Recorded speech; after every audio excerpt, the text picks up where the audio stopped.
George Russell in Singapore not only has to fight against the heat and the tight street circuit, but also against an increasingly intense side story: the questions about his own future at Mercedes.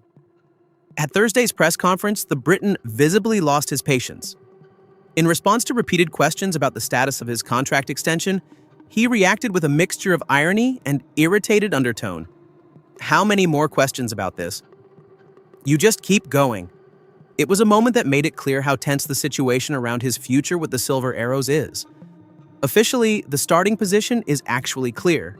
Mercedes team principal Toto Wolff had emphasized in Zandvoort that he wanted to continue with both drivers, Russell and young Kimi Antonelli, in 2026 as well. Of course, Wolff said, we continue with both. But the fact that there is still no signed contract by the end of September has opened the door to speculation. And it's not just details like marketing days or travel dates that need to be clarified.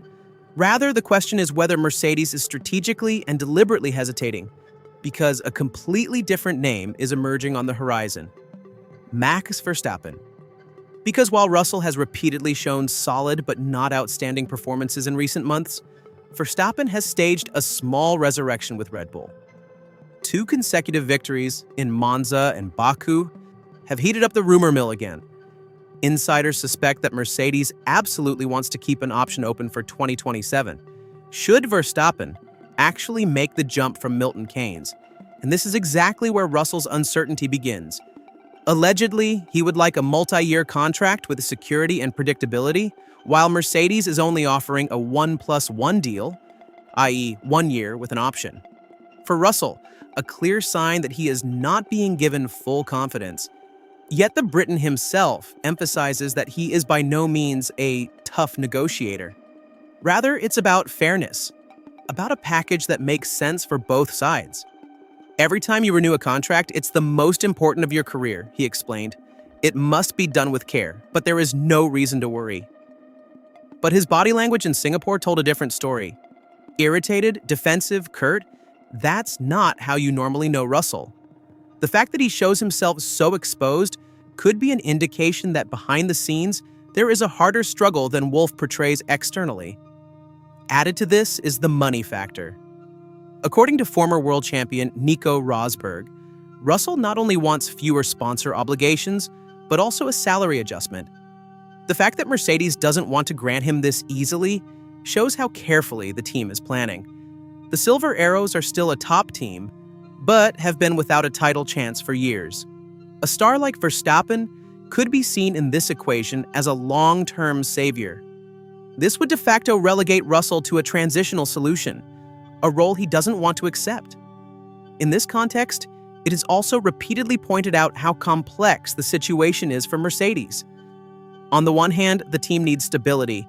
With Antenelli, a 19-year-old is moving up to the top class in 2026. A jewel, but also a risk. An experienced, established driver like Russell would therefore actually be indispensable. On the other hand, Wolff doesn't want to enter into long-term commitments that could block the team should the opportunity actually arise to bring Verstappen into the cockpit. This field of tension makes the negotiations so difficult, and also explains why Russell reacted so irritably at the press conference. He knows that he is an important building block, but not irreplaceable. Added to this is public perception. For Russell, every appearance, every answer is also a kind of power play. If he emphasizes too often that everything is just a formality, it seems as if he doesn't have the situation under control. If, on the other hand, he shows too much impatience, he appears weak. The dilemma is obvious, and the journalists deliberately keep drilling. That's exactly what led to his testy reaction in Singapore. The fact that Russell simultaneously emphasizes how hard he works, whether in the simulator in Brackley or at sponsor events, is also no coincidence. He wants to show Mercedes that he is fully committed, that he is giving maximum effort. But behind the scenes, he knows. His negotiating position depends less on sympathy or diligence, but on strategic considerations at the highest level. And there, it seems, thinking is long-term, and this future could look without George Russell. While George Russell emphasized in Singapore that he sees no reason to worry, the facts show a different picture. Mercedes finds itself in a strategic dilemma. The team needs stability for the transitional phase, but at the same time, maximum flexibility to bring Max Verstappen on board in the event of an opportunity. It is precisely this field of tension that makes Russell a key figure. However, a key figure who could be replaced at any time.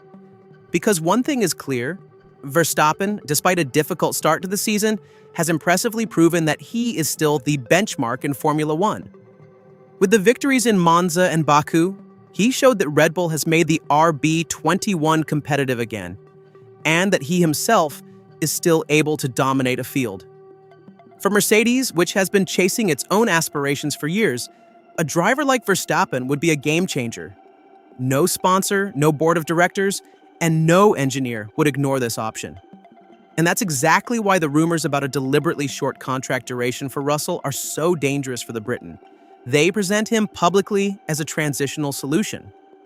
Russell himself emphasizes that he doesn't let such speculation influence him, but his reactions in Singapore show that the constant questions leave their mark. For a driver who has always been considered analytical, controlled, and calm in his career, the irritated reaction was a slip and a signal to all observers. Patience is slowly running out. That's exactly what makes the situation even more delicate. Because as soon as a driver publicly shows weakness, the balance of power begins to shift. Mercedes, in turn, must be careful how much it allows this uncertainty. A restless driver who has the feeling of constantly having to fight for his future doesn't automatically bring better performances. On the contrary, the danger grows that the tension will transfer to his work. And if Russell starts making mistakes or being less consistent, he indirectly confirms exactly the doubts that hover over him. It's a vicious circle that Mercedes must wisely moderate. Another decisive factor is Kimi Antonelli. The Italian teenager is considered one of the greatest talents of recent decades and is being built up by Toto Wolff and Mercedes long-term as a potential world champion. But Antonelli is young, and in 2026, he will only contest his first full F1 season. Giving him the role of team leader directly would be an enormous risk. This is exactly where Russell comes in. As an experienced driver who knows the team and can consistently score points, he would be the perfect partner for Antonelli. But this role is only attractive to Russell if he knows that he will remain part of the project long-term and won't be replaced by Verstappen in 2027. The unrest is additionally fueled by external factors. Experts like Nico Rosberg or Ted Kravitz openly speculate about whether Russell is making demands that are too high. More money, fewer marketing appointments, longer contract duration. And the more these speculations circulate, the more the impression is created that Russell is the problem, not the team. In truth, however, the main problem lies in Mercedes' strategic orientation.